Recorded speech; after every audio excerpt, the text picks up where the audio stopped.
அனைவருக்கும் வணக்கம். இது வலம்புரி காக்கா காலச்சக்கரம். உங்களுக்கு பயனுள்ள தகவல்களை கூறுவது என்என் சந்திரகுமார், மலையாள மாந்திரிகர் மற்றும் தாந்திரிக நிபுணர். ஓம் காகத்வஜாய வித்மகி கக்ககஸ்தாய தீமகி தன்னோ மந்த பிரசோதயாத். இந்த காணொலி பார்க்குற உங்களுடைய வாழ்வுல அனைத்து நலங்களும் அனைத்து செல்வங்களும் நீண்ட ஆயுளையும் ஆரோக்கியத்தையும் அன்றாட வழிபடுகிற வாராகியம் இந்த பிரபஞ்சத்துடைய நீதிமான் சனீஸ்வர பகவான் உங்களுக்கு உங்கள் குடும்பத்தாருக்கு நல்லதொரு வாழ்வினை தரட்டும் என்று கூறி இந்த நாள் இனிய நாளாமே என்னுடைய மனப்பூர்வமான வாழ்த்துக்கள். முதல் முறையாக இந்த காணொலி நீங்கள் பார்க்குறதா இருந்தால் அந்த சேனலை சப்ஸ்கிரைப் பண்ணி வச்சுங்க. சரியா, இன்றைக்கி நம்ம என்ன பார்க்க போகிறோம்னா சகல காரியங்களிலும் வெற்றி பெற. இப்போ ஒருத்தர் ரியல் எஸ்டேட் பண்ணுறாரு, நிறையா வராங்க போகிறாங்க, விற்க முடியல, டோக்கன் அட்வான்ஸ் ஆகலை, அந்த மாதிரி விஷயம் வச்சுக்கோங்க. ஒரு தொழில் நடக்கலை, ஒரு நகை கடை, ஒரு டீ கடை, ஒரு புக்கு ஸ்டோர், மெக்கானிக் ஸ்டாப்பு, நல்லது கெட்டது, அதில் பார்த்தீங்கன்னா ரொம்ப மந்தமான சூழ்நிலையாக இருக்குது. வாடகை வீட்டிலேயே ரொம்ப நாளாக இருக்கிறோம், எல்லாத்துலேயுமே தொடர்ந்து ஃபெயிலியர், முன்னேற்றம்ங்கிறது இல்லை. சகல காரியங்களிலும் வெற்றி பெற என்ன செய்ய? ரொம்ப 50 வயசு ஆகுதுங்கன்னா கல்யாணம் ஆகலை, நிறைய வருது இல்லை, 50 வயசு ஆகி போச்சுங்க, இன்னும் கல்யாணம் ஆகலை, இந்த மாதிரி ரொம்ப நாளாச்சு குழந்தை பிறக்கலை, இந்த மாதிரிங்க. பணம் வரலை, கடன் பிரச்சனையாக இருக்குது, தொழிலில் முன்னேற்றம் இல்லை, அப்படி இப்படி. நீங்கள் ஒரு மனிதனாக பிறந்த என்னவெல்லாம் பிரச்சனை சந்திக்கிறோன்னா அத்தனை பிரச்சனையிலேருந்து விடுபடவும் வாழ்க்கையில் முன்னேற்றம் அடைகிறதுக்கும் சகல காரியங்களிலும் வெற்றி பெறுது.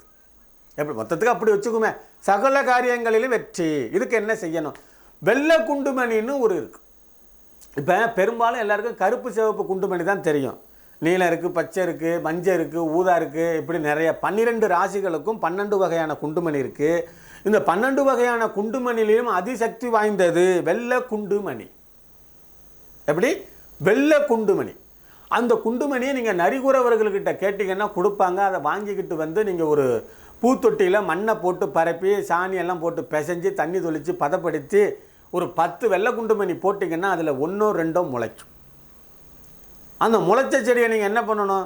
ஒரு 10 நாள் 15 நாள் வளர விட்டு அதை நெகம்படாமல் அதுக்கு மஞ்சத்தூள் எல்லாம் போட்டு ஓமூலி சர்வமூலி ஒன் உயிர் ஒன் உடம்பில் நிற்க சுவாக அந்த மந்திரங்கள்லாம் சொல்லி சாப நிவர்த்தி பண்ணி அந்த செடியை நீங்கள் பிடுங்கி அதோட வேரை மட்டும் நெகம்படாமல் இப்படி ஒடித்து கிள்ளி அதை சுருட்டி ஒரு தங்க தாயத்துக்குள்ளே வச்சு அடைச்சி தண்ணி பூராமல் லாக் பண்ணிவிட்டு ஒரு வாழலையில் அந்த தாயத்தை வச்சு அதுக்கு எழுத்த மாதிரி கற்கண்டு, சக்கரை பொங்கல், இளநீர், இந்த மாதிரி இளநீர் பாயசம், நல்லா இனிப்பு பொருளெல்லாம் வச்சு ஒரு 11 நாளைக்கு சந்தனத்தால், குங்குமத்தால், செவ்வாதால், பன்னீர் ரோசா, மறிகொழுந்தால் அதுக்கு ஏதேனும் வேத மந்திரங்களோ குலதெய்வத்தோட பேரையோ இல்லை பிரபஞ்சமே நமக நற்பவி நமகன்னு சொல்லி ஒரு 11 நாள் கழித்து அதை ஒரு வெள்ளி செயின்லையோ இல்லை ஒரு தங்க செயின்லையோ கழுத்தில் போட்டுக்கலாம், கையில் கட்டிக்கலாம்.